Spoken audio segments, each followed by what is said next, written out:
తాకట్లో ఉన్న మీ బంగారాన్ని విడిపించి ఆ రోజు ఆన్లైన్ రేటుకి కొంటాం. Sharma gold company.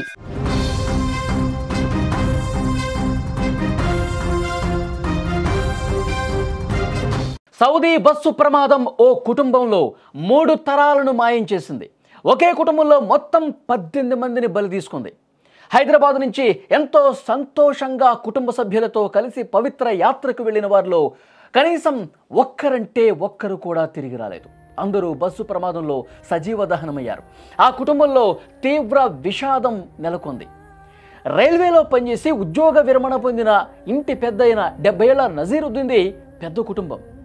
హైదరాబాద్లో విద్యానగర్లో ఉంటున్న ఆయనకు వయసు పైబడిన తల్లి రోషన్ బీతో పాటు భార్య అఖ్తర్ బేగం, కుమారులు సిరాజుద్దీన్, సలావుద్దీన్, కూతుళ్ళు అమీనా బేగం, రిజ్వానా బేగం, షబానా బేగం ఉన్నారు. నజీరుద్దీన్ పిల్లలందరికీ పెళ్లిళ్ళు అయ్యాయి. పెద్ద కుమారుడు సిరాజుద్దీన్కు భార్య సనా, 3 పిల్లలు మెహరిన్ ఫాతిమా, ఉమైజా ఫాతిమా, ఉజైరుద్దీన్ షేక్ ఉన్నారు. చిన్న కుమారుడు సలావుద్దీన్కు భార్య ఫరహానా, 3 పిల్లలు జైనుద్దీన్, రిధా తాజిన్, వసీమా ఫరీహిన్ ఉన్నారు. పెద్ద కుమార్తె అమీనాకు కూతురు అనీస్ ఫాతిమా, రెండో కుమార్తెకు షబానాకు కుమారుడు జాఫర్ సయ్యద్, మూడో కుమార్తె రిజ్వానాకు కూతురు మరియం ఫాతిమా, కుమారుడు షాజైన్ హమద్ ఉన్నారు. పెద్ద కుమారుడు సిరాజుద్దీన్, ఆయన భార్య సనా పిల్లలు అమెరికాలో ఉంటున్నారు. చిన్న కుమారుడు సలావుద్దీన్, కూతుళ్ళు అలాగే అందరూ కూడా ఇక్కడ హైదరాబాద్లోనే ఉంటున్నారు. సలావుద్దీన్ అమెజాన్ సంస్థలో ఆయన ఉన్నత ఉద్యోగిగా కూడా ఉన్నాడు. తన కుటుంబ సభ్యులు అందరినీ తోడ్కొని మక్కా యాత్రకు వెళ్ళాలని చెప్పి ఇంటి పెద్ద అయినటువంటి నసీరుద్దీన్ ఎప్పటి నుంచో అనుకుంటా ఉన్నాడు. ఇందుకు ఆయన చాన్నాళ్ళుగా ప్రణాళికలు వేస్తూ ఉన్నాడు.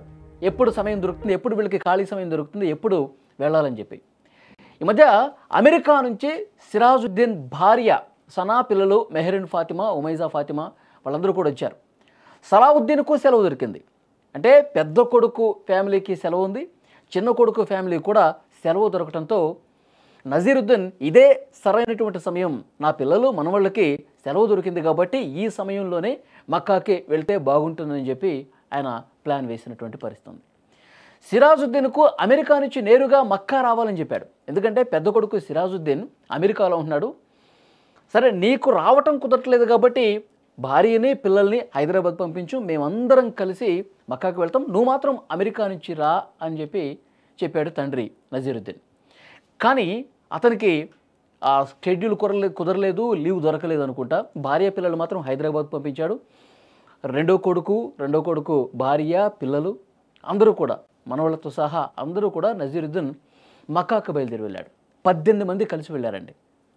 నజీరుద్దీన్ తల్లి ఆవిడ పెద్దావిడ, ఆమెను సిస్టర్ దగ్గర హైదరాబాద్లోనే ఉంచాడు. తర్వాత అందరూ 18 మంది కలిసి మక్కాకి వెళ్ళినటువంటి పరిస్థితి ఉంది.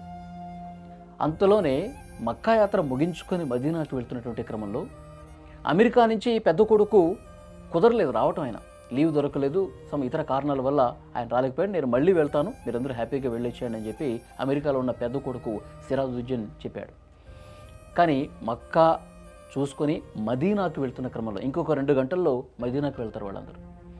అదే సమయంలో అనుకోని విషాదం, ఘోర ప్రమాదం జరిగి 18 మంది అండి. నజీరుద్దీన్ కుటుంబం మొత్తం 3 తరాలు, నజీరుద్దీన్ భార్య, తర్వాత కొడుకు, కోడలు, వాళ్ళ పిల్లలు, కుమార్తెలు, వాళ్ళ కొడుకులు, మనవాళ్ళందరూ కూడా ఆ ప్రమాదంలో చనిపోయారు. 3 తరాలు. ఆ ఫ్యామిలీలో మిగిలింది నానమ్మ, మనవడే. అమెరికాలో ఉద్యోగం చేస్తున్నటువంటి ఆ సిరాజుద్దీన్ ఇక్కడ ఇంటి దగ్గర తన తల్లిని వదిలిపెట్టాడు కదా, ఆమె, ఆ పెద్దావిడ, మనవడు, ఇద్దరే మిగిలారు. మొత్తం కుటుంబం మొత్తం కూడా 3 తరాలు చిన్న చిన్న పిల్లలతో సహా సజీవ దహనం అయిపోయారు. ఎంతటి ఘోర విషాదం చూడండి. ఇక్కడ హైదరాబాద్లో ఉంటున్నటువంటి నజీరుద్దీన్ బావమరిది చెప్పాడంట చాలా సందర్భాల్లో, బావా ఎందుకు అందరూ కలిసి ఒకేసారి వెళ్ళటం, ఎందుకు అంత హైరాణ పట్టం, దేనికి విడతల వారీగా వెళ్ళండి, కనీసం పిల్లలందరినీ ఎందుకు కొంతమందిని వదిలిపెట్టండి, మళ్ళీ ఇంకో విడతలు వెళదాం అని చెప్పాడంట అతను చాలా సందర్భాల్లో. అంతమంది వెళ్ళటం దేనికి, అంత హైరాణ పట్టం దేనికి, మళ్ళీ ఒకసారి మనం ప్లాన్ చేసుకున్నాం కదా, మా ఫ్యామిలీ కూడా వస్తుంది కదా, అప్పుడు వెళ్ళామంటే వినిపించుకోలే నజీరుద్దీన్. మళ్ళీ ఎప్పుడు సెలవు దొరుకుతుంది, అమెరికాలో పెద్ద కొడుకు ఉంటున్నాడు, వాళ్ళ ఫ్యామిలీ కూడా వచ్చింది, చిన్న కొడుకు వాళ్ళ ఫ్యామిలీలందరూ కూడా, నా కూతుళ్ళు వాళ్ళ ఫ్యామిలీ అందరూ కూడా సెలవు దొరికింది, ఇదే సరైన సమయం, మళ్ళీ ఈ టైం దొరుకుతుందో లేదో, మళ్ళీ ఎప్పుడుకో ఎన్ని సంవత్సరాలు పడుతుంది, ఒకసారి మనం అనుకున్నాం సెలవు దొరికింది కాబట్టి వెళ్ళొచ్చేస్తే అయిపోతుంది అనుకున్నాడు. కానీ ఇంత దారుణమైనటువంటి ప్రమాదం జరిగి మొత్తం కుటుంబం మొత్తం కూడా కాలి బూడిదైపోతారని పాపం అతనికి తెలియదు. చాలా అంటే చాలా బాధాకరం. చిన్న పిల్లలు ఉన్నారండి, 5 సంవత్సరాలు, 7 సంవత్సరాలు, 9 సంవత్సరాలు చిన్న పిల్లలు, మనవరాళ్ళు అందరూ కాలి బూడిదైపోయారంటే ఎంతటి ఘోర విషాదం. 3 తరాలు కూడా కనీసం ఆ శరీరాలు కూడా దొరకని పరిస్థితుంది. ఆ ఆయిల్ ట్యాంకర్ని బలంగా ఢీకొట్టేసరికి, ఎందుకంటే మక్కా నుంచి మదీనాకి 440 కిలోమీటర్లు ఉంటుంది.